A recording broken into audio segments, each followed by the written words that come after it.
ಆತ್ಮೀಯ H16 news ಅರ್ಥಾತ್ ಹೇ ಸೀತಾರಾಮಗೆ ಸ್ವಾಗತ. ನಾನು ನಿಮ್ಮ MI ಅಥವಾ ಮಲ್ಲಪ್ಪ ಜೋತಾವರ್. ಆದ್ಮೇಲೆ ಈಗ ತಾವು ದಿನ ಸುದ್ದಿಗಳನ್ನ ಅದರ ಜೊತೆಗೆ ವಿಶೇಷತೆಗಳನ್ನ ನೋಡ್ತಾ ಹೋಗಿ ವಿಶೇಷ ಈ ಮೊದಲನೇ ಸುದ್ದಿಯನ್ನು ನೋಡಿ.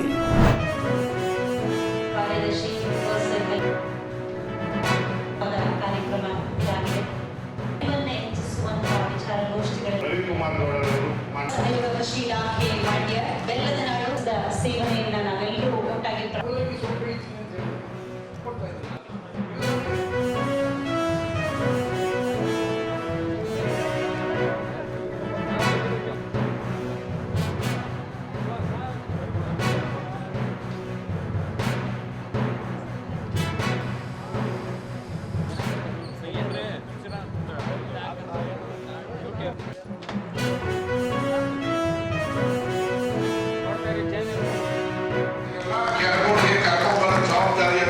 ನಾವು ತಗೊಂಡಿದ್ವಿ. ಅದಕ್ಕೆ ಮೊನ್ನೆ ಅಷ್ಟಮಂಗಳ ಪ್ರಶ್ನೆ ಕೂಡ ಹಾಕಿದ್ವಿ. ಒಂದು ಈಗ ಆಶಗಳ ದಿನವೂ ಇದೆ. ಅದು ಮುಗಿದ ತಕ್ಷಣ ಒಳ್ಳೆ ದಿನ ನೋಡಿ ಅದಕ್ಕೆ ಭೂಮಿ ಪೂಜೆ ಮಾಡಿ ಅದಕ್ಕೆ ಕಟ್ಟೋ ಕೆಲಸವನ್ನ ಮಾಡ್ತೀವಿ. ಹೀಗೆ ಮಂಡ್ಯದಲ್ಲಿ ಒಳ್ಳೆ ವಾತಾವರಣ ಇದೆ, ಉದ್ಯಮಿಗಳು ಬೆಳೆಯೋದಕ್ಕೆ ಸೃಷ್ಟಿಯಾಗೋದಕ್ಕೆ. ಮಂಡ್ಯ ಕೂಡ ರಾಜಕಾರಣವನ್ನ ಕೈಪಾಸ್ ಇಟ್ಟುಕೊಂಡು ಇದು ಕೆಲಸ ಮತ್ತೆ ಉದ್ಯಮವನ್ನ ಬೆಳೆಸುವಂತದಕ್ಕೆ ಇನ್ನಾದರೂ ಮುನ್ನೋಡಿಯನ್ನ ಈ ಮುನ್ನಡೆ ಮಂಡ್ಯದ ಮೂಲಕ ಬರೆಯೋಣ. ಮೊದಲನೇ ಸೆಷನ್ ಮಾಡಿದೆ. ಅದರಲ್ಲಿ ಒಂದು 7-8 ಜನ ನಮ್ಮ ಖರೀದಿದಾರ ಬಂದಿದ್ದಾರೆ. ನಾವು ಏನೆಲ್ಲ ಖರೀದಿ ಮಾಡ್ತೀವಿ, ಏನೆಲ್ಲ ಸೌಲಭ್ಯಗಳನ್ನು ನಮಗೆ ಕೊಡ್ತಾ ಇದ್ದೇವೆ, ಬೆಳೆಗಾರ ಕೊಡ್ತಾ ಇದ್ದೇವೆ, ನಮ್ಮ ಮಾತನಾಡಿ ಹೇಳಿದ್ದಾರೆ. ಅವರು ಕೂಡ ಎಲ್ಲ ಸ್ಟಾಲ್ಗಳಾಗಿದ್ದಾರೆ. ಆ ಸ್ಟಾಲ್ಗಳಲ್ಲಿ ಉಳಿದಂತ ಎಲ್ಲ ಮಾಹಿತಿಗಳನ್ನು ಕೊಡ್ತಾರೆ. ಅಥವಾ ಒಡಂಬಡಿಕೆ ಆಗುವ ಮಟ್ಟದವರೆಗೂ ಕೂಡ ಏನಿದೆ ಅವರ ನಡುವರಿಗೂ ಚರ್ಚೆ ಮಾಡಬಹುದು, ಅವರ ನಡುವೆ ಮಾತುಕತೆ ಮಾಡಿ ಒಂದು ಪ್ರೀತಿ ಸಂಧಾನ ಮಾಡಬಹುದು.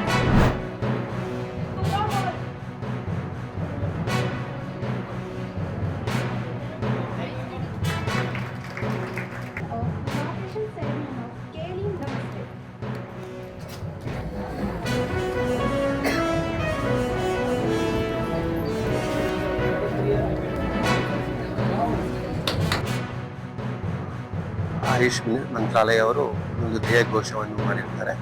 ಅದೇ ರೀತಿ ಈ ಸಲ 12ನೇ ಅಂತಾರಾಷ್ಟ್ರೀಯ ಯೋಗ ದಿನಾಚರಣೆಯ ಧ್ಯೇಯಘೋಷ ಯೋಗ ಫಾರ್ ಹೆಲ್ದಿ ಏಜಿಂಗ್. ನಾವೆಲ್ಲ ನೋಡ್ತಿರೋ ಹಾಗೆ ಹಲವಾರು ಜನಗಳಿಗೆ ಡಯಾಬಿಟಿಸ್ ಇರ್ಬೋದು, ಹೈಪರ್ಟೆನ್ಷನ್ ಇರ್ಬೋದು, ಕ್ಯಾನ್ಸರ್, ಬೇರೆ ಬೇರೆ ಥರದ ನಾನ್ ಕಮ್ಯುನಿಕೇಬಲ್ ಡಿಸೀಸ್ ಹೆಚ್ಚಾಗ್ತಾ ಇದೆ. ಅದರಿಂದ ಈಗ ಯೋಗ ಪ್ರಾಕ್ಟೀಸನ್ನು ನಾವು ರೆಗ್ಯುಲರಾಗಿ ನಿತ್ಯವಾಗಿ ಮಾಡಿದ್ರೆ ನಮ್ಮ ಆರೋಗ್ಯವನ್ನು ಕಾಪಾಡಿಕೊಳ್ಳಿಕ್ಕೆ ಸಾಧ್ಯ ಆಗುತ್ತೆ. ದಿವಸ ಮಾಡಿದ್ರೆ ಯೋಗಾಸನ ಯಾವುದೂ ಆಗಂಗಿಲ್ಲ, ಕಂಟಿನ್ಯೂ ಆಗಿ ಬರಬೇಕು. ಅದರಿಂದ ಭಾಳ ರಿಲ್ಯಾಕ್ಸ್, ಆಮೇಲೆ ಮೈಂಡು ಫ್ರೆಶ್ ಇರ್ತದೆ. ಇಲ್ಲಿ ಬಂದು ಯೋಗ ಕ್ಲಾಸಿಗೆ ಬಂದೀವಿ ಅಂದ್ರೆ 1 ತಾಸು ನೋಡ್ರಿ ಮೈಂಡ್ ಪೂರ್ತಿ ರಿಲ್ಯಾಕ್ಸ್. ಯಾಕಂದ್ರೆ ನಾವು ಮನೆಯೊಳಗಿಂದ ಯೋಚನೆ ಮಾಡಂಗಿಲ್ಲ. 1 ತಾಸು ಇಷ್ಟು ನಮಗೆ ಫ್ರೆಶ್ ಏರ, ಫ್ರೆಶ್ ಎಲ್ಲ ಇಲ್ಲಿ ಬರೋದ್ರಿಂದ ಗ್ರೂಪ್ ನಾವು ಯೋಗ ಮಾಡಿದ್ರೆ ಭಾಳ ಬೆಸ್ಟ್ ರೀ. ಅಂದ್ರೆ ಎಲ್ಲರೂ ಹೋಗಿ ನಿವಾರಣೆ ಐತೂ ನಾವು ಉದಾಹರಣೆ. ಯಾಕಂದ್ರೆ ನಮ್ಮ ಮೊದಲು ಪಾಲು ಮುಸ್ತಿತ್ತು, ಕಾಲು ಮುಸ್ತಿತ್ತು, ಎಲ್ಲರೂ ಇಲ್ಲಿ ಬರೋಣ ಒಂದೊಂದೊಂದು ಏನು ನಾವು ಆಸನ ಕಲ್ತೀವಲ್ಲ ಅಷ್ಟು ಬೆನಿಫಿಟ್ ಐತಿ.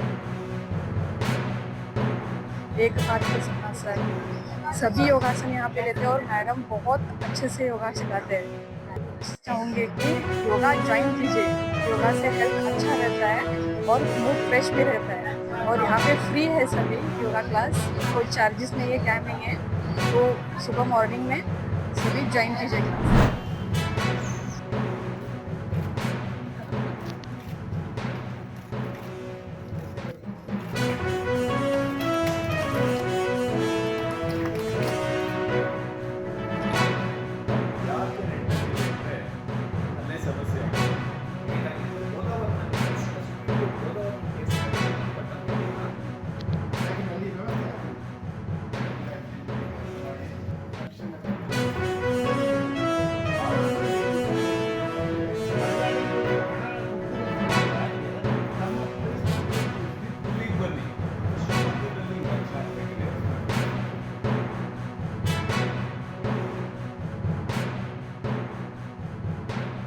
ಏನಾಗಿದೆ ಅಂದ್ರೆ ಗೋದಾವರಿ ಕೇಸಿನ ಸುಪ್ರೀಂ ಕೋರ್ಟ್ ಗೋದಾವರಿ ಕೇಸಿನಲ್ಲಿ ಸಂಬಂಧಪಟ್ಟಂತೆ ಏನು ಆದೇಶ ಜಡ್ಜ್ಮೆಂಟ್ ಕೊಟ್ಟಿದೆ, ಅದಾದ್ಮೇಲೆ ಏನಾಗಿದೆ ಅಂದ್ರೆ ಬರೀ ರಿಸರ್ವ್ ಫಾರೆಸ್ಟ್ ಅಲ್ಲ, ಅಥವಾ ಮೈನರ್ ಫಾರೆಸ್ಟ್ ಅಲ್ಲ ಅಥವಾ ಪ್ರೊಟೆಕ್ಟೆಡ್ ಫಾರೆಸ್ಟ್ ಅಲ್ಲ.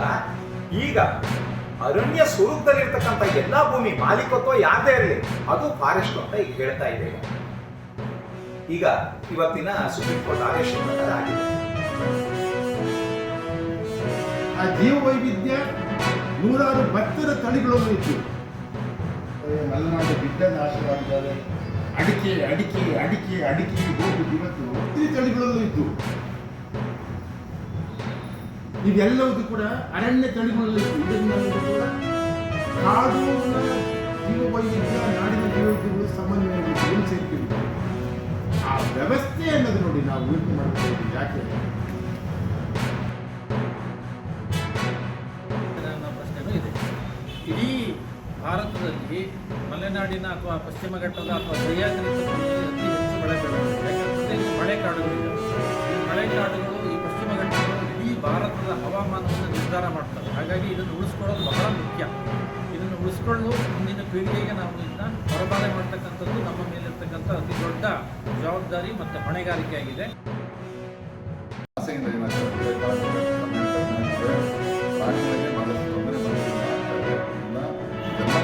ಕೃಷಿ ಅರಣ್ಯ ಮತ್ತು ಮನುಷ್ಯರ ಮಧ್ಯೆ ಏನು ಸಮಸ್ಯೆಗಳನ್ನ ಇದೆಲ್ಲ ಕಡಿಮೆ ಮಾಡಬೇಕು ಅನ್ನೋ ಉದ್ದೇಶದಿಂದ ಈ ಕಾರ್ಯಾಗಾರನ ಆಯೋಜಿಸಿದ್ವಿ. ನಾವು ಕಾಡನ್ನು ಬಹಳ ಮುಖ್ಯವಾಗಿ ಉಳಿಸ್ಕೊಳ್ಳೇಬೇಕಾಗಿದೆ. ಕಾಡಿದ್ರೇ ಮನುಷ್ಯರು ಬದುಕಬೇಕು ಅಂತ ಹೇಳಿದ್ರೆ ಕಾಡು ಬಹಳ ಮುಖ್ಯವಾಗುತ್ತೆ. ಹಾಗಾಗಿ ನಾವೇನು ಮಾಡಬೇಕು ಅಂತಂದರೆ ಕಾಡನ್ನು ಯಾವುದೇ ಕಾರಣಕ್ಕೂ ಕಡಿಮೆ ಮಾಡದೆ ಉಳಿಸ್ಕೊಳ್ಬೇಕನ್ನೋ ಪ್ರಯತ್ನ ನಾವು ಮಾಡಲೇಬೇಕಾಗುತ್ತೆ. ಕರ್ನಾಟಕ ಅರಣ್ಯದಿಂದ ನನಗೆ ಅನುಭವ ಬಂದಿದೆ. ಅರಣ್ಯದಲ್ಲಿ ಇರ್ತಕ್ಕಂಥದ್ದು ಏನು ಗೊತ್ತಾಗಿದೆ. ನಾವು ಹಸಲರು ಮತ್ತು ಬಂಡ ಸಮುದಾಯದವರು ಎರಡೂ ಜನಾಂಗಗಳು ಕಾಡಿನಲ್ಲಿ ವಾಸ ಮಾಡ್ತಾ ಭಾಳ ವರ್ಷದಿಂದ ನಾವು ಅಭಿವೃದ್ಧಿಗಿದ್ದೀವಿ. ಯಾವುದೇ ಹಕ್ಕುಗಾರರಿಗೆ ನಾವು ಸಿಗದೆ ಹೋಗೋದ್ರಿಂದ ನಾವು ಈಗ ಏನು ಮಾಡಿದ್ರೆ ನಮ್ಮದೇ ಆದ ಒಂದು ಸಂಘಟನೆ ಮಾಡ್ತೀವಿ. ರಾಜ್ಯ ಮಟ್ಟದಲ್ಲಿ ನಾವು ಹೋರಾಟವನ್ನು ನಡೆಸ್ತಾ ಬರ್ತಾ ಇದ್ದೀವಿ.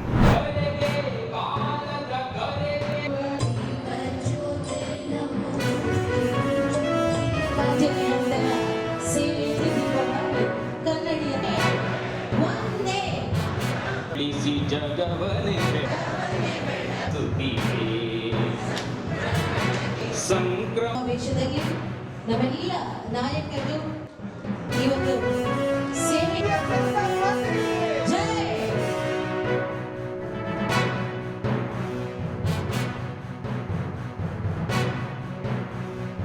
कि देश का विकास होता रहेगा, देश की आय बढ़ती रहेगी। लेकिन देश के विकास को होता रहे और देश की आय बढ़ती रहे, इस देश के नाम पर हम देश के गरीबों को 15-20 साल तक नारकीय जीवन जीने के लिए बाध्य नहीं कर सकते।